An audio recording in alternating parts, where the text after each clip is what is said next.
So what are the best bird pets for beginners, people who have never had birds before? Well, definitely the best birds not to get when you've just started out with birds are large birds like macaws, even cockatoos or African greys. It's very tempting to get those birds because they're phenomenal. They're smart, they talk, they're very interactive, but they really require quite a bit of care. So we usually recommend that you start out with something a little smaller, maybe a parakeet, a budgerigar, or a cockatiel. If you want something a little bit bigger, you could consider a medium-sized parrot, maybe a conure or a caïque. I don't know. What would you say, Sarah? I would say that birds this size are about among the best for beginners. While these guys can be a little louder than a parakeet or a cockatiel, they're also very smart and playful, and I think that's a lot of times what people are looking for when they want to get a bird. They want that bird that's going to bond with them, that's going to play with them.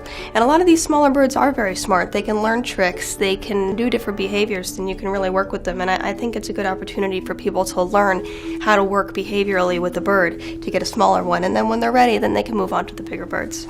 Yeah, good things come in small packages. Birds don't have to be huge to be fun and interactive. They're a little less intimidating when they're small. I think people do develop a comfort level with little birds, and when they're ready, they can move up and even have more than one bird. But please, please don't rush out as your first bird and get a big, big macaw. I think that you'll be disappointed in that it may be a little more than you expect, and that bird will live with you then for another 30, 40 years, and until you're sure you're really a bird person, maybe it's best to start with something a little smaller.